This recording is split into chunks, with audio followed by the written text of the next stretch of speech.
तो पिलाने देखिपे बर्तमान मो पाखे क्लास 6 OAVS एंट्रांस टेस्टर क्वेश्चन आसिक पहुँची स्कूल गोटे पिला आनिकी क्वेश्चन एवं देती।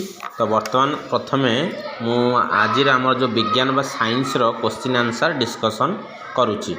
प्रथमे क्वेश्चन देती कौन कहल मनुष्यर केउ रोगरे आक्रांत हेले देहरे पानी जमी जाई गोड़ हाथ फुली जाए। तेणु आंसर हम तुम कौन कहल बेरी बेरी। कौन हम आंसर बेरी बेरी। द्वितीय कथा अच्छी साप विष दाउरू रक्षा पाइबापी केउ सर्प विष निरोधक इंजेक्शन रोगी को दि जाए। आंसर हम तुम ASV। क्लीयरली तुम बही रे मेंशन होती ASV। रॉकेट बाणरे थिबा बारूदरे केउ शक्ति थाए। तुम एटा हम रासायनिक शक्ति बा इंग्राजी रे कौन हम केमिकल एनर्जी रासायनिक शक्ति।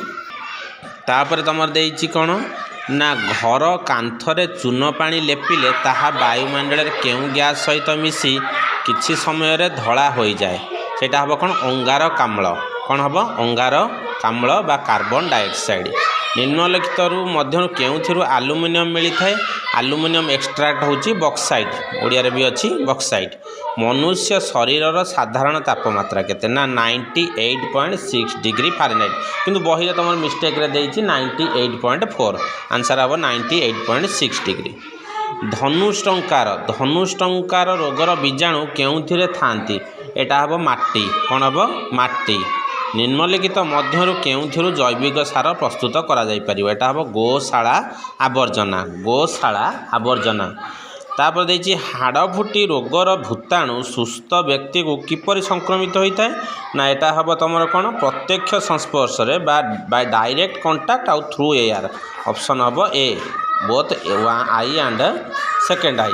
तापर तुमर देछि कौन नेक्स्ट आसला निम्नलिखित स्थान मध्यरु केउथिरे बाष्प माध्यम रे टर्बाइन घुरा जाई विद्युत शक्ति उत्पादन करा जाय। बही रे क्लियरली लिखा है जल विद्युत शक्ति होची हीराकुद रेंगाली माचकुंड बाष्प हम तालचेर। कौन हम तालचेर।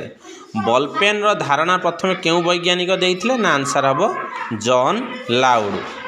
तापर द्वितीय कथा कहला सारा देश रे थिबा खनिज पदार्थर केते प्रतिशत ओडिशा राज्य रो मिलता है।